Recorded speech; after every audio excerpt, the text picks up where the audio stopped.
I stood in the doorway of my own house, the house I had paid for with 30 years of hard work, listening to my daughter, Melanie, deliver a cold, non-negotiable ultimatum.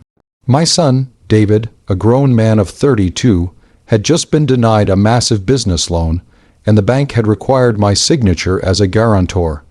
A guarantee that would have put my entire retirement, my entire life, at risk. I refused. My daughter, Melanie, looked me straight in the eye, her face hard and utterly lacking in warmth, and said, "If you won't help David secure his future, Dad, then you can't expect to stay here. This is his opportunity, and you're standing in the way." She wasn't asking me to leave, she was demanding it.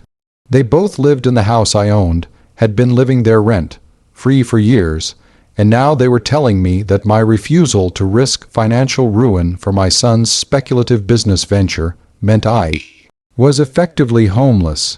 The shock was a physical blow, worse than any punch. I had been their safety net, their provider, their anchor, and now, when I finally chose to prioritize my own security, they turned on me like wolves. I had a choice right there: concede, sign the papers, and accept a life of anxiety, or draw the hardest line of my life and fight for the dignity they were so carelessly trying to strip away. Tell me honestly, if your own children demanded your house because you wouldn't gamble your savings for them, would you have folded? To understand how two seemingly wonderful children could become so entitled and callous, you have to know my story and the dynamics of our family. My name is Thomas, and I'm a 65-year-old retired construction manager. My wife passed away 5 years ago, and I poured my life savings and retirement funds into ensuring my children, David and Melanie, had a comfortable start in life. David was always my golden boy, ambitious, charismatic, and full of big ideas. From the moment he graduated college with a liberal arts degree, he jumped from one entrepreneurial venture to the next: a luxury dog grooming service, an artisanal pickle company, a high-end bicycle rental service. All of them failed spectacularly, leaving behind a trail of debt that I quietly helped him clear, sometimes dipping into my savings just to keep his credit clean. I never wanted him to feel the sting of failure. Melanie, on the other hand, was the more cautious and outwardly supportive one. She works in human resources and is excellent with people, but she has a very clear sense of what she deserves. After my wife passed, I found myself rattling around in our large, 4-bedroom family home. David's latest venture had just collapsed, and he needed a place to regroup. Melanie had been living in an expensive city apartment, but complained constantly about the rent. I, feeling lonely and wanting my children close, invited them both to move in. David got the main guest suite, Melanie took the second.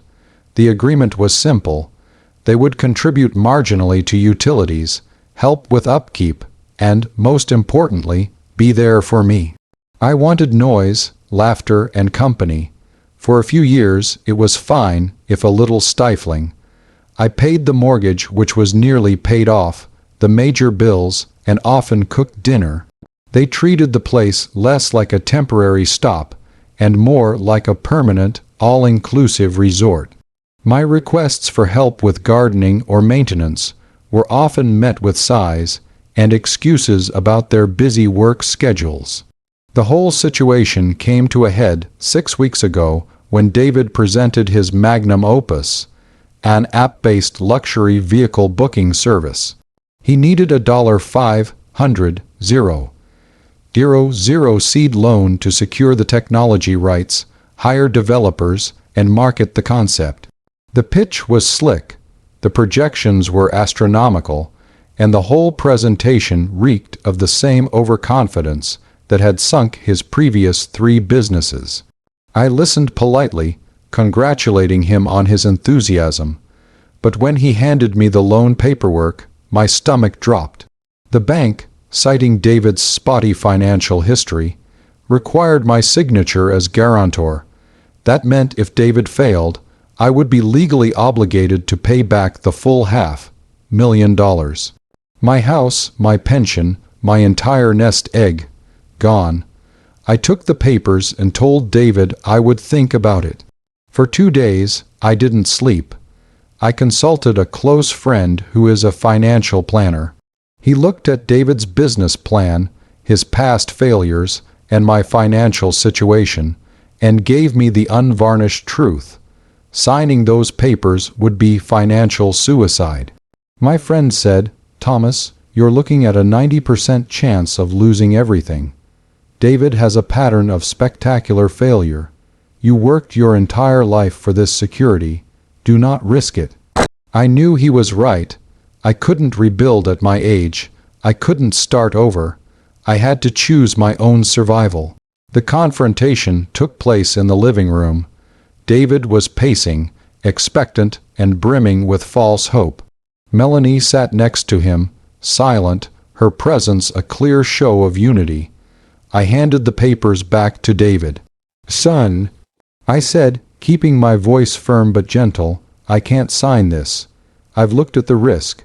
I've consulted with my financial advisor. I am simply not in a position to risk my retirement and the house a venture this volatile." The shift in the room was instant. David's face crumbled into a mask of wounded disbelief, but it was Melanie who spoke first. Her tone was sharp, icy, and devoid of the deference she usually showed. "Dad, what are you talking about? It's a small risk. You have insurance, don't you? This is David's future. You always said you would support us," she accused. David jumped in, resorting to emotional manipulation. "Dad, don't you believe in me? This is different. This time it will work. You're the only one standing in the way of my success." I tried to explain the gravity of the $500,000, the legal obligations, the certainty of my ruin if the business tanked. They didn't listen. They only heard the word no. That's when Melanie delivered the crushing ultimatum. "If you won't help David secure his future, Dad, then you can't expect to stay here. This is his opportunity, and you're standing in the way. He needs a stable, quiet environment to run his business. And honestly, Dad, the way you're behaving, the stress alone is making it difficult for us to concentrate." They were throwing me out of my own home, justifying it by claiming I was hindering their success because I wouldn't guarantee a $500,000 debt. The sheer entitlement, the profound lack of respect, was breathtaking. I looked at the two faces I had loved and nurtured for 3 decades, and I saw only the greedy, entitled glare of squatters. I turned and walked out of the room, leaving them looking smugly victorious, believing they had won. They thought I would crumble, that I would sign the papers, or at least meekly pack my bags and go find a small, expensive apartment. They believed they held all the cards because they were my children, and they were living in my house. But they forgot one crucial detail. I had built that house, and I was still the legal owner. So that's the situation I was in. A 65-year-old widower being ejected from his fully owned home by his 2 adult, financially secure children because I refused to sign away my retirement. I spent the next 48 hours in my room, not packing, but making phone calls. Quiet, methodical phone calls to my lawyer, my bank, and an old construction colleague. I looked through their ultimatum and realized the key was not asterisk, if asterisk I could stay, but asterisk, how asterisk I could stay. Before I tell you what the 3 of us woke up to on Monday morning, I want you to pause and comment below what you would have done in my shoes. Would you have confronted them, tried to reason with them one last time, or would you have, like me, used the power of legal and financial leverage to teach them a lesson about entitlement? The morning of the reveal was perfectly normal. I came downstairs, made coffee, and saw David and Melanie sitting at the kitchen island, already discussing how they would convert my sunroom into David's new executive office. They looked triumphant, exchanging knowing glances. They still hadn't said a word to me about the ultimatum. They simply expected me to be gone soon. I poured my coffee, looked at them, and gave a calm, polite smile. "Melanie, David," I began, my voice clear and steady. "I've decided I'm not going to sign the loan, but I've also decided not to leave the house." Melanie rolled her eyes. "Dad, we had this conversation. If you won't help David, you can't stay here. It's time for you to be independent." David nodded firmly in agreement. "You're absolutely right," I replied. "It is time for independence, for all of us." I walked over to the main hallway, where I had spent the past hour working. I pointed to the stairs. "I have just filed a formal eviction notice with the local court. You both have 30 days to vacate the premises." The reaction was pandemonium. David shot out of his chair, sputtering, "Eviction? Are you kidding me, Dad? This is your house, we're your children." "Precisely," I said, holding up a file folder. "And as your father, I have decided that the best thing for your success is to finally, completely, cut the financial umbilical cord. This house is being put on the market next month. Until then, you are formally my tenants, and you have 30 days. I've already served you the papers." The look on Melanie's face was priceless. The entitled smirk vanished, replaced by sheer, dumbfounded shock. "You can't sell the house," Melanie shrieked. "Where are we supposed to go? David needs this address for his business." I nodded. "Exactly. You need to start finding your own stable, quiet environment, Melanie. And David, you need to find a business that doesn't rely on gambling away your elderly father's secure future. I did you both a massive disservice by enabling you. That ends now." But that wasn't the biggest part of the revenge. I had spent that 48 hours on more than just legal paperwork. I had called an old colleague who specializes in quick-inst, all-home security, and temporary partitions. The door to the main living room, the space they used the most, was now closed with a deadbolt I controlled. I had also contacted a local moving company. "All of your possessions," I announced, gesturing around the kitchen, "are no longer permitted in the house's communal spaces. They are going into a self-storage unit that I have prepaid for 3 months. I've already cleared out your bedrooms." Chaos turned into shrieking disbelief.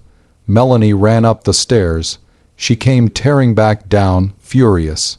"The bedrooms are empty. My clothes, my jewelry. Where is my stuff, Dad?" I calmly pointed out the window. Parked right on the street was a large moving truck, the tail lift slowly lifting a few remaining boxes. "It's all safe, Melanie. But since this is my house, and since your stay here is ending, I've cleared the private areas for my use. You now have access only to your guest bedrooms and the common bathroom. You have 30 days to hire your own movers and retrieve your belongings from the storage unit."